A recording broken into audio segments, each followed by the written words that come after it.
a chave é o discernimento. Você tem que discernir quando uma tempestade é uma correção. Deus querendo lhe corrigir de algo. Deus querendo mostrar para você, tem uma coisa errada aí na tua vida. Porque a gente pensa que o problema é os outros, quando o problema às vezes é a gente. Jonas, ele entendeu, o problema era ele. Ele disse: me joguem no mar, vai acabar essa tempestade aí para vocês. E a Bíblia diz, eu li todo o livro de Jonas essa semana.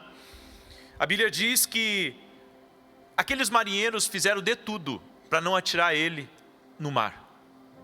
E a Bíblia diz que quando atiraram Jonas no mar, eles oraram depois, disseram assim: Senhor, tem misericórdia de nós, se nós fizemos alguma coisa errada com esse homem justo. Ou seja, eles não queriam fazer aquilo, mas eles foram obrigados a tirar Jonas para fora do barco. Existem situações na nossa vida que Deus nos pressiona a tomarmos algumas decisões.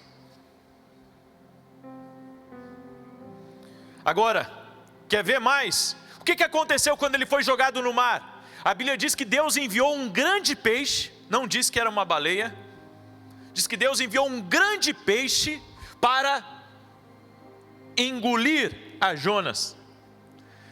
Só que o peixe, ele não é uma punição, como as pessoas pensam. O peixe não foi uma punição, o peixe foi uma preservação.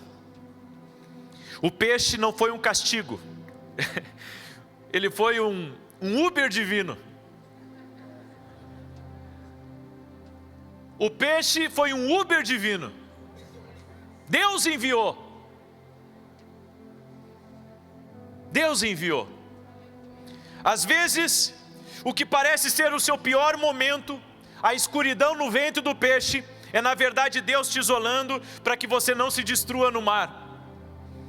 O peixe foi o que salvou Jonas de se afogar. Por isso que eu entendo uma coisa, irmãos, o Salmo 121, ele diz muito para nós sobre isso. Elevo meus olhos para os montes, de onde me virá o socorro? Meu socorro vem do Senhor, que fez o céu e a terra. Eu gosto muito desse salmo, sabe por quê? Porque o fundo do poço é o melhor lugar para você olhar para cima. Foi na escuridão, no ventre do peixe, foi lá, batalhando pela vida, pela sobrevivência, que Jonas se arrependeu e voltou para o caminho. O peixe representa o lugar de oração, onde o seu ego morre para que seu ministério viva. Você tem que orar, irmão.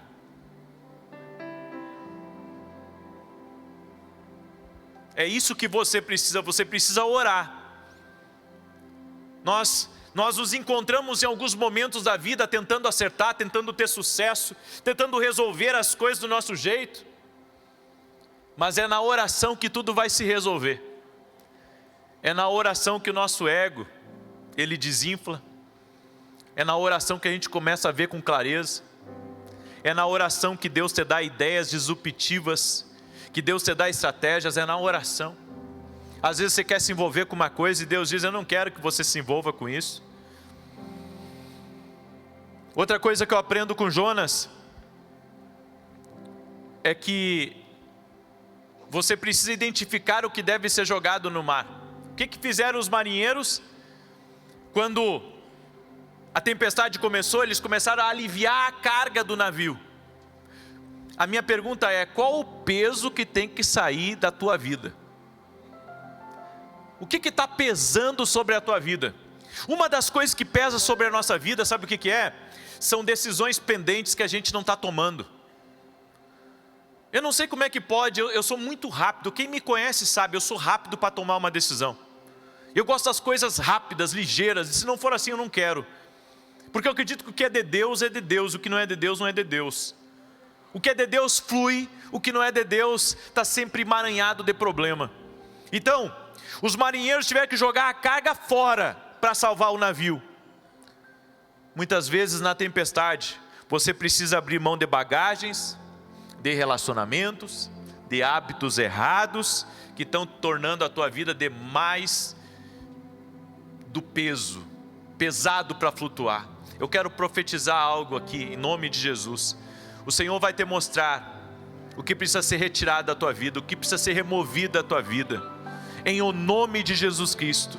O Senhor vai te mostrar, Ele vai te revelar o que tem que sair da tua vida em nome de Jesus. Amém? Porque no meio da tempestade a gente tem que ver qual que é o estranho no ninho. Qual que é o estranho no ninho? E é incrível, gente.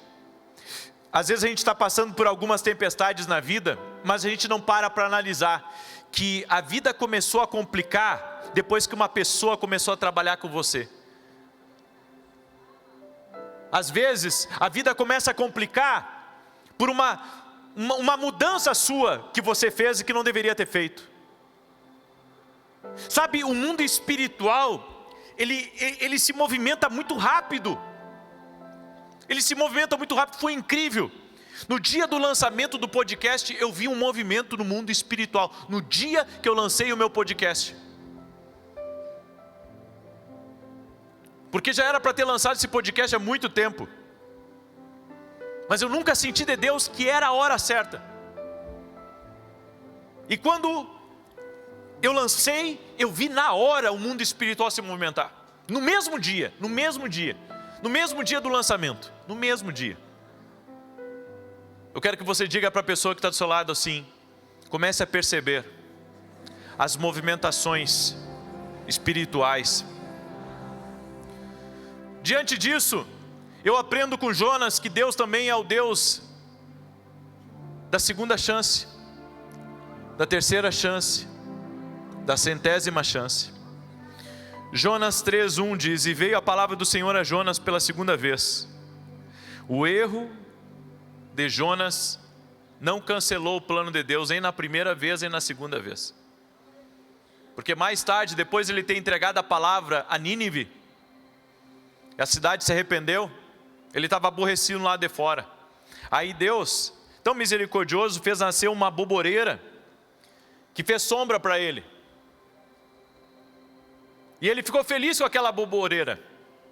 No outro dia, um verme, enviado pelo próprio Deus, destruiu a tal da boboreira.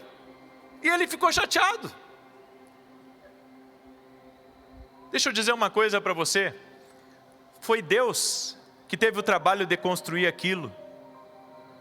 E foi Deus que desfez aquilo. Porque Ele é Deus. Nós temos que aprender uma coisa: Deus sempre prefere te restaurar do que te substituir. Quem nos trata como descartável muitas vezes é o homem, mas Deus sempre prefere te restaurar do que te substituir. Para as pessoas, às vezes nós somos só moeda de troca. A hora que não serve mais, eles descartam, jogam fora e é vida que segue para eles. Para você pode ter sido um terremoto, uma destruição, mas para eles é vida que segue. Deus não é assim como o homem. Deus quer restaurar. Deus não substitui, Deus restaura.